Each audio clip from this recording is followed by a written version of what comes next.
friends, and welcome back to the Rewind podcast of Forward Church. Join us each week as we take a look back on Sunday's message and dig a little deeper into the conversations with those who are teaching across our sites at Forward. We want to invite you to be part of the conversation too. So if something we're talking about on Sunday morning sparks a question in you, head to our website, forwardchurch.ca/ask us, and submit your questions there. And we're going to do our best to engage with those questions in this space. With that said, let's jump in and get started.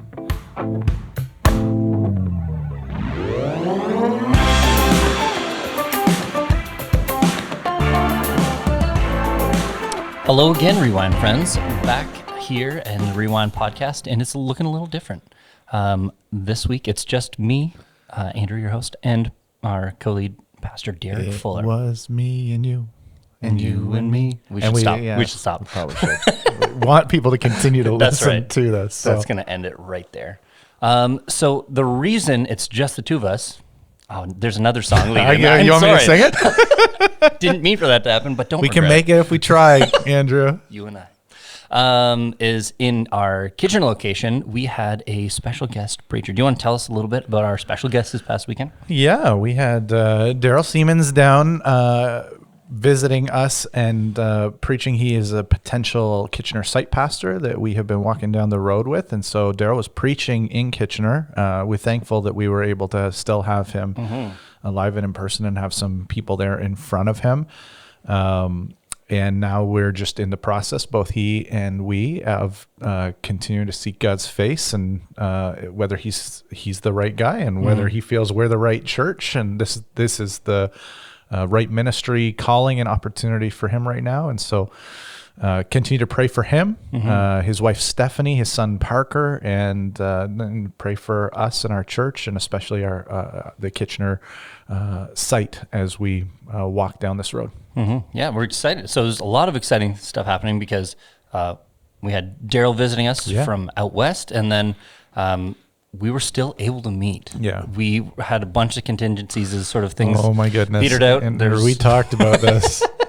Oh boy. Because we were pretty, I think to say that this was unexpected would be true, that we were expecting that we would be down to groups of 10. And we know that there's a wide diversity of opinion and a wide diversity of where people fall in their conscience of meeting together in these times and what all of that looks like. And we are committed to walk forward as a church in unity and to try to minister to everybody in our church. And so for those of you who are at a spot right now where like that means watching online, that's great. Yep. We love you, and I hope you realize like we've been putting tons and tons and tons of work in this year to minister to you, and continue to do that this week. We've moved our online host out into the auditorium, so hopefully you can see some familiar faces, but there are also those because of either the reality that they're living in where like they have spiritual and emotional needs that require them to meet together, or they have an issue and conviction of conscience, which we want to respect. We would never want somebody to, violate their conscience and in so doing sin.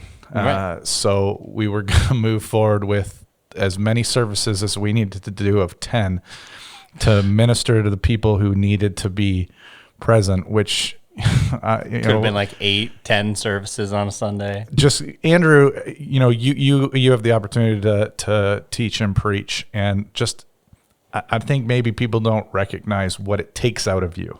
Well, you told me a couple of weeks ago your Apple Watch actually gives you exercise time. Yeah, I do actually. I get exercise time on my Apple Watch, and my move bar goes up a bunch. My heart rate's elevated, all that stuff.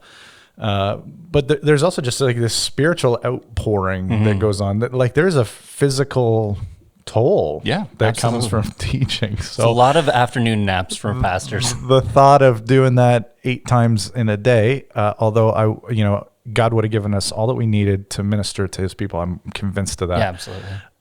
It was a daunting task to think of. Yeah. So I think our whole team and like the church in Ontario is just at ease with that. Like there's just a sense of relief I've sort of experienced as talk to folks on staff here and, around Ontario.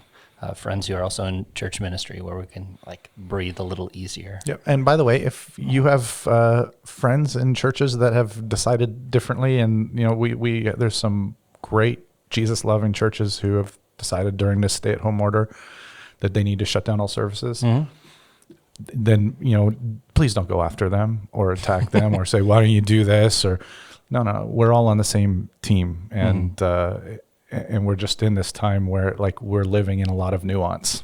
And I know we don't like nuance. I know we would like everything to be black and white all of the time, but just remember that you're going to spend eternity with these people. So in the present, it might be good to treat them well. And perfect segue to this conversation that we're starting here that's going to last 15 or 16 weeks as we walk through Matthew 5, 6, and 7. So Sermon on the Mount, and you got to lead us into it. So as our lead teaching guy, help us to understand why you landed here and what we're hoping to extract from this next 3 or 4 months. Well, it's really interesting because when we first started thinking about this and thinking about the spring, and we're looking at like vaccine rollouts and numbers hopefully starting to fall and all of those things, and we're thinking, okay, like we're going to be leading probably into a season where we're entering into a return to normalcy as we get this. And part of my concern, to be quite frank, pastorally, is that we'll lose lessons that we've learned during this season, and elastic band will swing back and probably go even further over because we're just going to run headlong into where we were before. Yeah, and I'm very concerned about that. But that's actually not where we launched this week, is it? It was not. And yet it is also like, because this is God, and we see God's face hopefully while we're doing this, and it's his timing and all these things. Where I just said to Kirk and Keith this morning, like, Andrew, you're preaching this week, and so is Kirk. I can't think of a more timely passage to land on than what it means to be salt and light in light of all of the irritation, frustration, anger, everything that has that has been simmering and building and boiling over the last 13 months has just gone to a new level over like the last 2 weeks, right? So there's also a call as we still continue to live through this kind of wilderness season of, what does it look like to live differently and live under King Jesus and live in his kingdom and not just look like people who are living in the kingdoms of this world? And we spent 3 weeks. We spent 3 services. It was really 2 weeks because it was Palm Sunday, Good Friday, Easter Sunday, looking at Jesus, our King. Now we're going to spend this extended period of time where Jesus lays out his teaching on the kingdom of God. That's what the Sermon on the Mount is. He's been teaching on the kingdom. He's going to bring these, and he's going to say, this is what the kingdom's like. He's the king. What does it look like to live under his kingship? And as we're just going to see week after week after week after week, it looks so different. So different. And if it doesn't look so different for us, then there's a problem. Mm-hmm.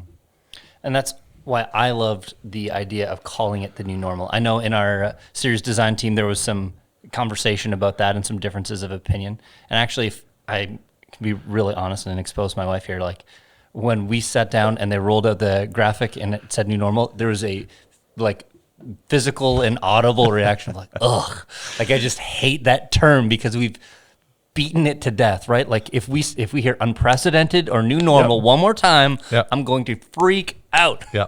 But I think we wanted to do that subversively, right? To say like, you're thinking new normal over here, but what Jesus says is way over here. Yeah, what Jesus says is like, when you enter into my kingdom, it is a new normal. Mm-hmm. Regardless of pandemics. The norms that of the way people live in this world cannot be the norms of how you live in my kingdom, because you are under a different king and the kingdom reflects the king. Mm-hmm. Yeah, I love that.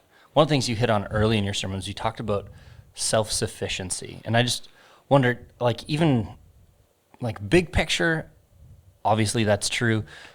But I think this past year especially has sort of like undone that lie in a lot of ways of self-sufficiency. Like, you've been isolated. You should be self-sufficient, or if you think you're self-sufficient, you should have been fine. Right. But like everyone's kicking against the goats here. like collectively, because I wonder if that helps us to undo one of those lies that our kingdom of this world would want to tell us. Yeah, I don't know, because most of the talk that I hear right now is a lot about rights. Mm-hmm. You know, especially sometimes from Christians. Very little about responsibilities, very little about laying down our rights, but a lot about our rights. Yeah. And that rights talk really does tend to focus around the individual, right? Yeah, that's fair. You know, I do think there's a realization that we need people, but I wonder if we have really come to I wonder if that's really,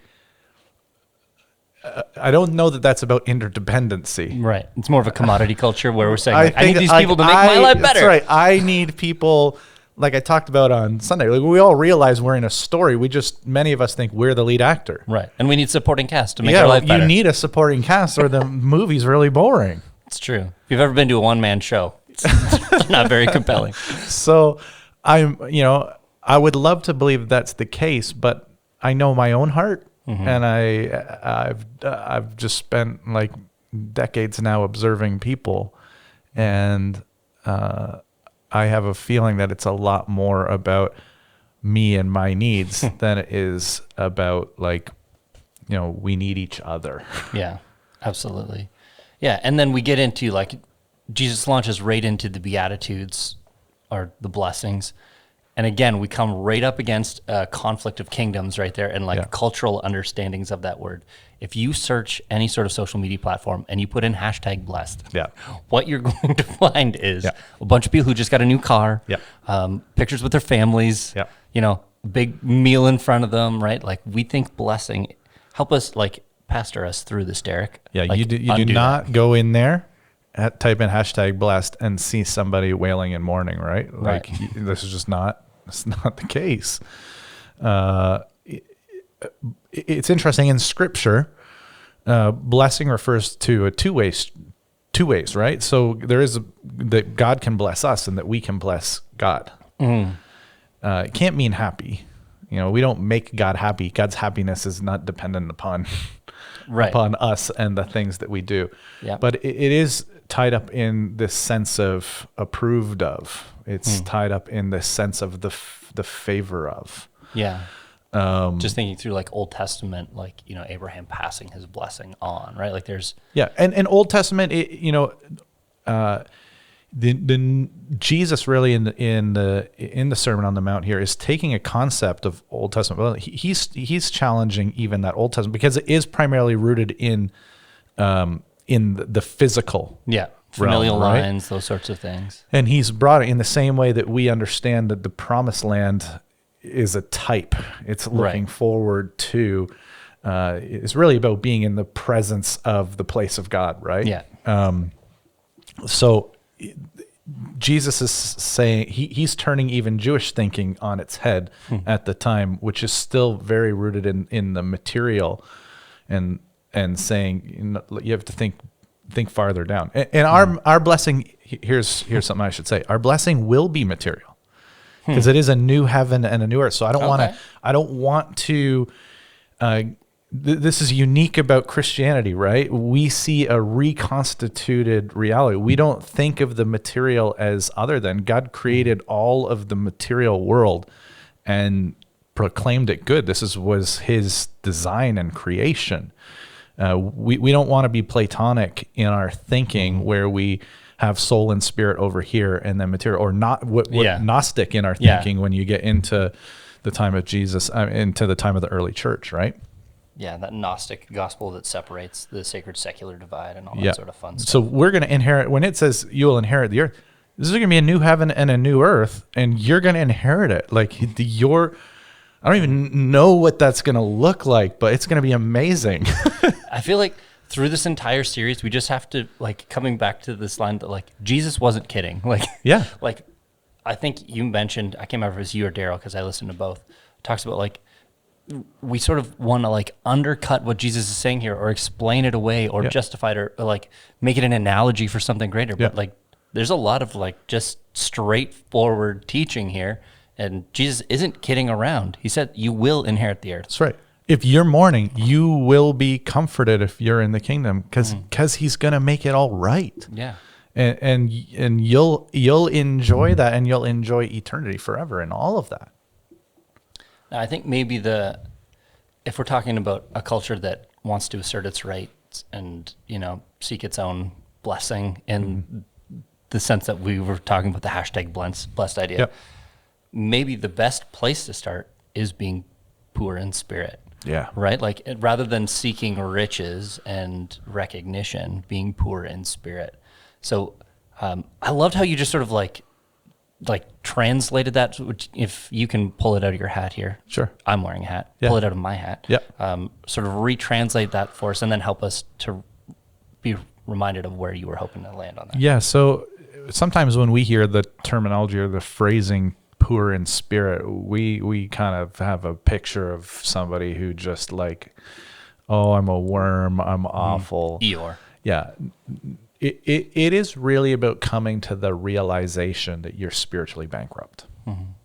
That is the fundamental starting point to enter into the kingdom. That's why Jesus starts there and says, there's the kingdom of heaven. When you come to the realization, if it's just about what you bring to God, your relationship with, if that's how you're going to establish a relationship, if that's why you think, you're going to spend eternity with him forever, you're sunk. That's what I can't help but think of the rich young ruler, right? Like, what else do I lack? I've got all this stuff. I've done all the things. Yeah. Here, God, here's my resume. I think you'll find I'm an adequate candidate for this position. Yeah. And just Jesus is letting us know, like, you got to come to a point where you actually see yourself clearly, where you see yourselves not through the lens that you have, but through God's lens of holiness. Yeah. In the Old Testament, we read that all of our righteousness is filthy rags, like the best that you have to offer. Right. Right. Your resume with. And what I read at the end of our service, I don't know if that was on the online stream or not, but I came up and I read from Philippians chapter 3, and Paul gives his resume, right? He gives his incredible resume of all of the things that he felt that he had to offer to God. And then he says, but I count them all as rubbish. It's just garbage. It's garbage. And in fact, the Say it on the proper podcast. terminology is probably a hot stinking pile, right? Like, you ever have to clean up after your dog. That's what it is. That's what we're talking about here. He says, that's everything all the things that you would look, and I would say, like, these are all my religious qualifications. That's what they count as. I've got nothing to offer. And that's why he says, that's why, knowing Christ, that is the thing. And that's the thing I want to live for. That's the thing I want to grow into, because that's the thing, as he ends off, that's how I know the power of his resurrection. Yeah. That's how I can be guaranteed that thing. Nothing else gets me there. And I think that's a helpful reminder. Like, we've talked about this, as a teaching team, and as you're sort of coaching me, as I get ready for next week, that if we don't understand that the kingdom of God is the organizing principle here, this is just a bunch of moral messages, right? Like, and I think in the Beatitudes, it's easy. Like, I know you said, like, we could break this into 8 different weeks and go one by one, but I think there's a danger in doing that where you lose the forest for the trees, right? And if you don't see that what Jesus is doing here is laying out a completely different, like, value set and kingdom.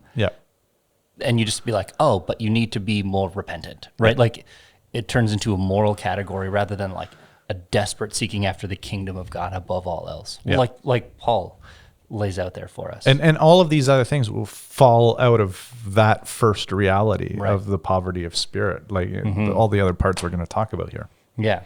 I love that you pointed out the inclusio there. And my Bible college brain was like, is it an inclusio or is it a chiasm? Like, it's an inclusio. So I did the counting of the lines and trying to figure it out. Google that if you want to spend some time on Bible theology stuff. So then we move from poor in spirit. You recognize your helplessness before God, and that brings you to a state of mourning, which is what we all want to do. Right so we would love more, and like nothing that we like better than being sad, other than Andrew. Andrew, I did find out, loves being sad. So Derek had a joke that hit me so hard in the funny bone. My wife had to like tell me multiple times to be quiet. I was shaking violently the whole, no one likes to be sad except for emo kids who all grew up and started watching This Is Us. And I broke in. Andrew drew the Venn diagram and it was perfectly over top of him. In college, when I met my wife, was wearing the Dickies pants with the studded belt and the shoulder length black hair swooshed across the face. Yeah. Black t-shirt, super unnecessarily tight. Yeah. There's photographs that you could dig up, Derek, that would probably. Were you into wrestling at all? I was not into wrestling. That's too bad. I'm just picturing you as one of the Hardy brothers, but if you're not into wrestling, you won't know what I'm talking about. I was an emo kid, the angsty hide one eye behind the hair. I know. So were they. That was their shtick. It was, yes. I'm sorry for that part of my life that still is a real thing. And then I watched the first few seasons of This Is Us. Yeah. Right up until they got to COVID, and I was like, nah. So just so you know, guys, Andrew did reveal before the podcast he hasn't been able to use a crock pot for 3 years. If it took out Jack, I don't think any of us are safe. If you're a This Is Us fan, you know what we're talking about. If not, I apologize. Yes. Also, probably don't Google that. It's not worth your time. So let's back on track here, friends. We're talking about mourning. And again, we do have an aversion, right? That's, you talked about we would rather be celebrating. And I think even, we want the comfort, right? We seek the comfort, not the mourning, right? Yeah, you want to understand addictions. Mm-hmm. A lot of that is running from, trying to bury the pain of. Yeah. We are the Instagram and Photoshop generation. Man. Yeah, and culture, right? Yeah. Where we want to just get rid of anything and any of the imperfections. We want to portray an image. Yeah. And even though we know it's not true, even though we know that's not real. And a lot of cultural apologists will say sort of the two things that fight against a real following of Jesus are comfort and convenience, right? Yeah. That we want it quick and easy, and we want it to please us above all else. So a call to mourn runs against that a little. Yeah, but a call to mourn, if you see the world clearly and you see yourself clearly. Yeah. You see yourself clearly, you'll mourn. You'll see the truth of the brokenness that comes from sin, both in you and in this world, and it'll grip you, and you will want it to be gone. But that's the great promise, is that Jesus will meet that need. Yeah. He'll meet it in the present as we come and we're gripped by our sinfulness and we take it to him. He forgives us. He empowers us with the Holy Spirit to overcome. But then the comfort of the fact that one day he will bring justice and righteousness and set all things to right. And it's the Revelation 21 picture, right? Where all of these things that cause us to mourn now, there'll be no more. And I think the twofold answer there is really important, because I think some of us would land hard on the I see my own sin and super penitent and almost self-flagellating, want to beat yourself over your sin and justify yourself in your own self-hatred almost. And then there's some people who just look out at the world and say look at how broken our world is. Look at, a government that doesn't want churches to meet or, passing legislation. And there are things that our hearts should break about. Yeah. But if we hold that one, but we don't hold the fact that we are also broken and sinful, then you'll end up proud. Yeah. You'll end up proud and self-righteous. You'll buy the nonsense that you can create bubbles that will keep all of that out and keep you safe, and you'll just trap yourself in with your own sin. Ooh, never thought of how terrifying of a prospect that is. Thank you for ruining my dreams. It is, I grew up in those circles. And I saw people who were convinced they were keeping the sin out, even as they were being eaten from the inside out by their own anger, bitterness, self-righteousness, just devouring them on the inside. Mm-hmm. Yeah. So that pride opposes the call here to mourn, right? When we refuse to see those things, we to mourn. And then it also doesn't help us be very meek. No, No. I mean, if there's one thing that we could all use a lot more of in this world right now, it is humility. The CSB actually does a direct translation, which is a fairly new translation. That's a redo of what was the HCSB. But it does a direct translation to humility. I think that's a pretty good. I think you lose some aspects of meekness, right? Yeah. But I think it's a pretty good translation over. I think that is at the core of what it means to be meek, because meekness has with it the idea of coming under submission. Yeah. And what keeps so many people from coming under submission to any authority is a lack of humility. Yeah, but then you go to Philippians 2 and you look at the example of Jesus, and man, like that, this isn't just a manifesto laid out by Jesus; it's also how he lived it out as our king, right? Like the kingdom reflects the king. Like I used to think, and so there's a little side trail here, and just a little hypothesis here. I've heard the argument that the character of leaders doesn't matter. I think we just saw a 4-year test run to show how when you have a leader in place, the culture can begin to take on the character of the leader. Kingdoms begin to reflect kings. You see it all the time in the Old Testament. You change a king, the king changes his heart, and it changes the trajectory of a nation, right? Yeah, that's fair. And the kingdom reflects the king. So if we've got a different king, it should reflect on us. Mm-hmm. And that's, again, just to bring us back, like that's what we want to keep saying through this whole series is like, that's our call. We don't want to give you a bunch of like moral platitudes or, suggestions for better living. This is what the king says and how the king lived. And get to know him better, and you'll reflect him more. Like spend more time with him, and hopefully that reflection comes out of you. But don't make the king into the king that you think he should be. It usually ends up as a reflection on who you are, right? So I encounter so many people who like their vision of Jesus conveniently is very much just a reflection of who they already are and who they want, who they wish Jesus would be. Yeah. There's a spot we'll get to in probably about 3 months near the end of the Sermon on the Mount where Jesus says, like, didn't I, to all these people who are coming and say, like, didn't I cast out demons in your name? Didn't I perform miracles? And he says this incredibly terrifying line of, away from me, I never knew you. Yeah. We've never ever had a relationship. I've never met you. Like, why are you coming to me right now? That's incredibly terrifying. Yeah.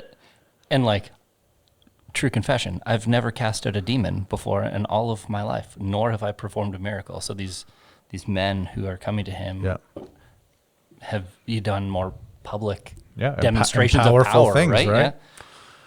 Yeah. We were talking. I should mention this. Like, when we talk about meekness and humility, I'm very concerned about the fact that everybody thinks they're an expert on everything. I'm an expert on very, very, very, very few things. And the things that I feel like I've got some area in expertise, I recognize that there's people who know more than me even in those areas. Right. But I've spent significant amount of time and a significant portion of my life working on those things.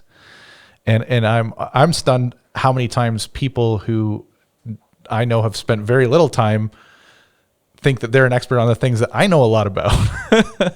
So when I see everybody thinking they're an expert on everything, despite the fact that people have spent years and years of post-secondary education and invested years of their life, and somebody has read a couple articles on Google, that's problematic. Like, if that's your posture on things, if you just discredit every expert and you think you're smarter than everybody else, this is not a godly way to live. No. And so I'm wrestling with this as well. I'm not a naturally humble person. I feel like God's called me to be more humble. And I also, because I struggle with that, I also see it a lot in other people, which makes it even more frustrating because I'm frustrated at them and at me simultaneously. So it just like compounds the issue. So I've been struggling recently. How do I teach humility without tearing people down? Sure. Right? Like my firstborn son wants to tell me how good he is at hockey. And I'm just like, bro, I could wreck you. Sometimes I think you need to do that with kids, to be honest with you. That's been part of my parenting strategy at times, is like when my just kids get dunk on him, puffed up, like it's time to take them out and show them. Right. My son was like, just all about himself and how great he was at video games. And I said, son, I've been playing video games for longer than you were ever born. Yeah. So let me take you to school. Can I tell a quick story? Sure. So my dad, especially earlier in his life, incredibly athletic human being, ex-military, policing, and like I got in my mind when I was going up for the grade 9 track team that I was going to teach him a thing or two. And he was like, I'll run with you. I was like, all right, but I need my time, Dad. Like if the corner's only like 200 meters back there, I don't think you'll be up here in time to catch me crossing the finish line. And I was training for the 1500. He beat me by probably 700 meters. He just absolutely blew the doors off me. So that was the lesson in humility. Maybe I just need to teach more people. I'm just not good enough at anything to do that to people. Yeah. I just think, we just need to ask ourselves, like, I think a lot of people go down that road without really stopping to realize how arrogant it is. And like, I don't think it's intentional. Right. But it is arrogance that drives that to say, all of these other people, they're all idiots. And I alone have figured everything out about everything. And if only people would see things the way that I saw them, then they would be right. Can I say the thing you're trying not to say? That the whole Donald Trumpism of like, nobody is a better expert on this than me is sort of a cultural attitude that we're adopting. Yeah, we should go in assuming that there's a lot of things that we don't know about stuff and that things are more complicated than we initially think. I think we also have this tendency to think everything is simple. Yeah. No, most things have a lot of nuance in them. And we need to be less sure about a lot of stuff and hold a lot more things loosely. There's very few things in life. I've said this to, I once had a high school English teacher who had a tremendous impact on my life. And one of the things she said to me was, Derek, you need to pick the hills to die on. Because I would die on every hill. I would fight every battle. That's kind of how I'm wired naturally. And that's stuck in my brain. And as I've gotten older, there are far less hills that I'm willing to die on. But the hills that I am willing to die on, I'm even more willing to die on than I was ever willing to live before. And that's just kind of been the trajectory for me. Like, I will die on the fact that the tomb is empty and Jesus is Lord. Yeah. I'll die on the hill that he's coming again. I'm not going to die on the hill of the date when he returns or all of the circumstances around it. I've got ideas. I've got probably even strong opinions on a lot of things. But there's certain things I have certainty on and I am absolutely certain of. But there's a lot of things that I've got strong opinions on, but I won't put them in the same category. And I think that's why it's helpful. We talked, a couple of weeks back or a month or so back, we ended a series on wisdom, right? And a lot of wisdom is just understanding how little we actually know. Yep. That if we don't have the intellectual humility to say like, hey, there's people who probably understand this better than I do, right? Wise counsel. Go to other people who know better than you. They've lived things you haven't lived. They have knowledge you don't have. And then the things that we're going to die on is a fear of the Lord, right? Like absolutely establishing him as king and Lord over our lives. And now we get to break down the practical implications of what it means to have Christ as king. Yeah. And not just say that we go to church on Sunday. And if I'm honest, like on the front end, this doesn't sound like a lot of fun. This is discipleship. Listen, church, if you're listening, you're going to hear, we say we're a church that makes disciples who love God, love others, and serve the world. Over the next while, you're going to hear the word discipleship over and over and over and over again. This is kind of tilling that ground. This is laying out for us. It's not just about taking in a bunch of information. Right. This is what it looks like to live as a disciple. Yeah. you can't be spiritually obese. Can't just intake without exercise. Yep. Now, here's where it starts to get a little bit more fun. Okay. Hunger and thirst for righteousness, right? That sounds like I can do something here, right? Like there's a cry in my heart to see things made right. Yeah. Help us to understand that through the lens of Christ as King. Yeah. Well, I think, if we have a king who is just and who is righteous in all of his ways, and, we're in his kingdom, we have a hunger to see that take place in our lives and in this world, that our hearts are starving, and we've got desires that drive us in a whole bunch of different ways. In this world, our world lives for all sorts of things. Yeah. And I think this is pointing us towards the fact that we're to be living for something that this world's not living for. And when we say righteousness, we're not talking about right living, right? This is more a lens of like justice, things being set to right. Is that fair? No, I think it's both. Okay. I think it's both there. I think there is a justice a portion of it, but I also do think there's a personal righteousness part that God, like, I want victory over these sins in my life. I want to see you reign and rule in all of these aspects of my life as well as in the broader world. I think it's a both and for all of these things, just as it was when we think about mourning. I think it's the same here, that just as we mourn sin in our life, we also hunger for righteousness. Yeah. Just as we mourn the injustices of this world, we also are driven and hungry to see justice take place in this world. So when Jesus then goes to the pure in heart, how would you pull those two things? So pure in heart, I think, has to do. It ties into this, and we'll see. There's tie-in with all of these, right? They each kind of tie into each other, but some of that is just about the loyalty of our heart towards King Jesus, and there is an aspect of like I don't want a divided heart. I want a pure heart that is loyal to you. Yeah, because I guess even if you leaned really hard in righteousness to that being having the justice aspect, the mercy would also be a little bit of a repeating of terms there to some extent as well. So that all really like ties together well, like the hunger and thirst for righteousness. Yeah. Do we want what God wants? Like, is our heart aligned with the heart of God? That's what a lot of this meat the center part comes around, right? That our hearts would be aligned. And that word hunger, like, it is powerful. Yeah. It's like it's a drive in us.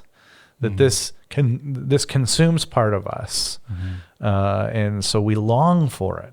And I love them. I shared the quote from Martin Lloyd-Jones. Like, if you're a follower of Jesus, this is like one of the most precious verses of the Bible to you. You just say, yeah, like, because it's a test of where does my heart actually lie? Who's king in my life? Which kingdom and the values of which kingdom really drive me?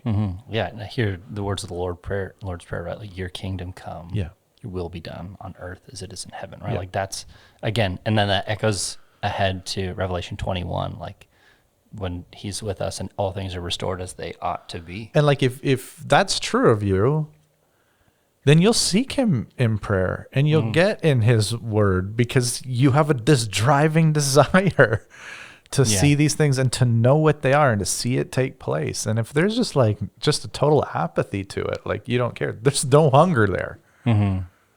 Yeah.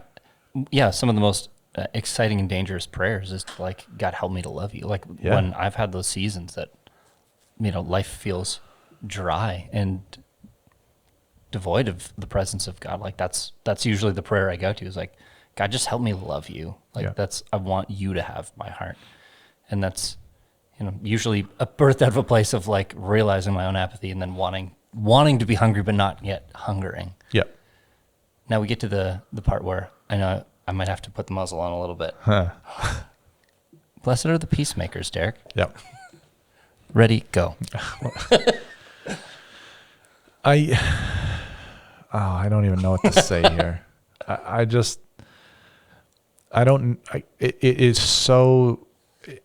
It grieves me, it angers me that so much division, so much squabbling, so many factions, so much offense taken and given I've seen coming from people who claim Jesus is king.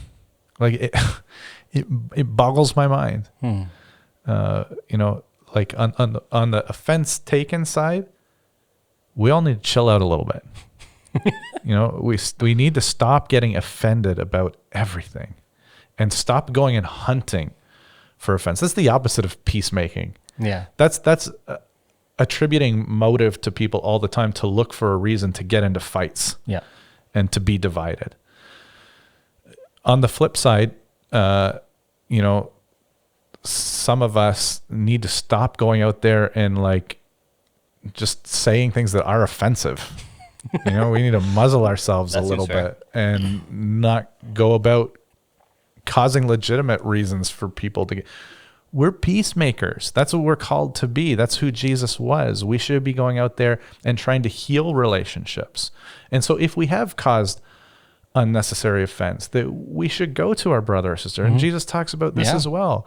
Before you lay down your sacrifice at the altar, go deal with it. Again, you're going to spend eternity with these people. So you better get used to living with them right now. Like, that's the deal. We're practicing for right now. So we need a lot more practice. We need to get a lot better at this. We just got to recognize that Jesus could have prayed about a lot of things before he went to the cross. And one of the primary things that his heart was on the unity of his church. So what does it look like to be a peacemaker but not a doormat? Yeah, that's a good question, Andrew. I think some of it boils down to how we go about doing these things.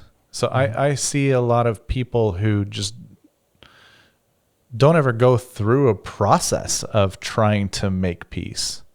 They sit and they hear something, or they hear a bunch of somethings, and then instead of going and talking to the person who they have a misunderstanding or disagreement with, they just explode publicly.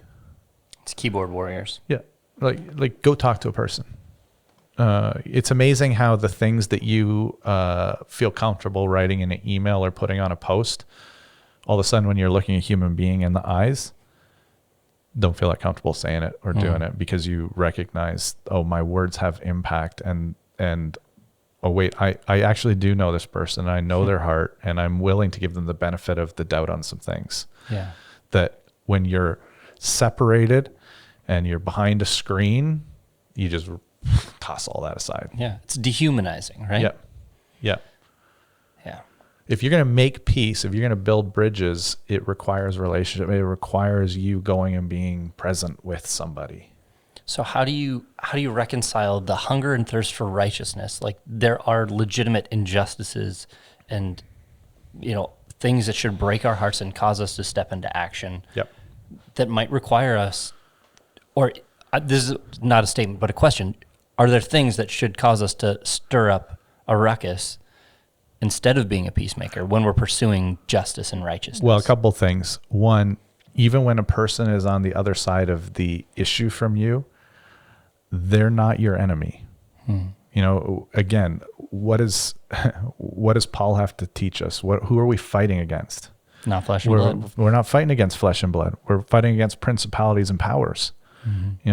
There are dark powers in this world. That's what we fight against. And if those people are on that side, they are being used, co-opted, and abused by those dark powers too. And our hearts should break for them. You should have compassion for them. You should have empathy for them. I've heard Steve say this before. People are not the problem. People are the prize. I love that. And that is such a good reminder. Every time that you want to turn that person who disagrees with you into an enemy, realize that's the prize Jesus died for. That's how significant that person is. Yeah. See them as a person made in the image of God. It changes the way that you go about entering into the dialogue and into the debate. It may not change the issue. It won't change where you stand on it, but it will change how you go about combating it and dealing with it. And again, we've talked about this before. It's amazing. We always want grace for ourselves and we always want to bring justice on others. Yeah. We need to learn to invert that. We need to learn to change that. We need to show grace towards others, and we need to hold ourselves and Jesus is going to talk about this in the Sermon on the Mount too. The lens through which we judge others needs to switch around. We need to look at ourselves first, do a little heart evaluation before we go after somebody else. Not like you're amped up here and I'm just going to throw some gas on the fire. Persecution, is that what's happening? Ready, go. Oh boy, Andrew. Come on, man. I'm not trying to get you fired, I promise, but this is there's absolutely persecution going on, but it ain't going on in Canada. Yeah. Well, I don't want to say it's not going on in Canada. You may be feeling individual persecution. We're not under state persecution. In fact, if anything, what this last week should have shown us is, given all the other regulations that are going down on everything else, the church has been shown an undue amount of favor. We're closing schools and they're still allowing the church to meet. So if you do categories of understanding and categories of risk, the government is actually saying, okay, we understand that this is an essential reality. And, you know, but we're just asking you to abide by some things for the good of the community around you. That is not persecution. No. In no way, shape, or form. Do I think that, listen, we're going to have a family update next week. I'm going to talk about a piece of legislation that's in front of the federal government right now that I think has some significant, could have some significant impacts for both families and the church in what we're able to teach regarding the gospel, because there's going to be some things that come down where it's questionable whether you can speak about things that the Bible calls sin and actually call them sin without that being on the wrong side of the law. Without it being hate speech. Right. That hampers the sharing of the gospel. But so we've got some concern about those things, because if you can't call people to repentance, you can't call people to salvation. Right.